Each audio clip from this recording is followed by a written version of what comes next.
A cash flow. If you have nothing else, then have an accurate and regularly updated cash flow for at least 12 months into the future. And remember, a cash flow is not a budget. Too often people confuse the two. A cash flow will tell you now and in the future if and when you may be going to have a cash problem, so that you know and can take action to deal with this. Most organisations and companies go bankrupt because they simply run out of cash, usually due to poor financial planning, management and information. A cash flow will tell you if and when you can pay your expenses and bills, how much you can afford to spend in all areas, in the short and also the mid-term, and most importantly, when you can spend it. Also, if you may need a temporary loan or an overdraft facility now or at some time in the future. For small to medium-sized organisations, the cash flow should be made and updated on a monthly basis. For large-scale organisations or for those that are in critical financial difficulties, it should be weekly. My top tip number 1, to ensure your survival, a cash flow is essential.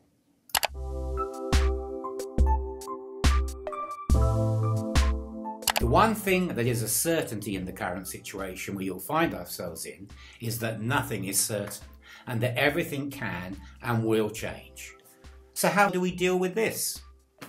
What we can do is model different, most likely scenarios from best to worst case, and then plan what we will do for each of them, financially and otherwise. Future scenario and risk management planning is essential if you want to have some control over your own situation, rather than just constantly be reacting to the effects the virus is having on your organisation and your work. And this planning needs to be both long-term and strategic. My advice would be to plan to at least until this time next year and probably longer. And there are 2 plans you will need, in my view. One to deal with the short-term, more immediate issues and the situation you are now dealing with. This, for example, could be up to the end of the summer.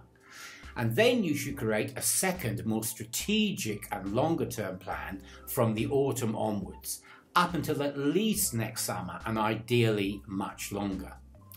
By doing all this, you would have a robust plan that includes a financial strategy, takes into account the most likely scenarios you could face over the next 12 months, and identifies the key risks and what you will do to mitigate them if they occur.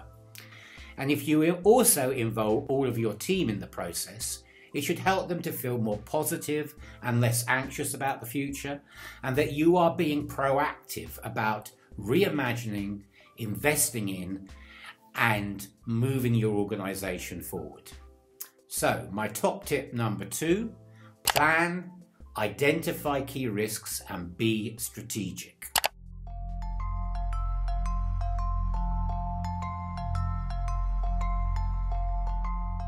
Again, none of us know what the future will hold and how things may change, and maybe permanently so. But if you think that everything will just return to how it was 5 months ago, you are in danger of trying to make reality conform to your expectations rather than seeing what is actually there. In the sport of orienteering, they call this bending the map. Admitting that the past you were maybe very comfortable in may be lost forever is difficult.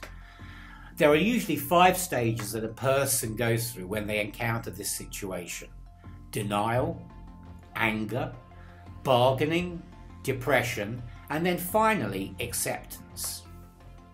In the future, we could all need to develop new financial models of how our work is paid for and funded. For example, we may have to consider collaborating and working in partnership with other organisations to achieve economies of scale, to spread risks, and to share resources.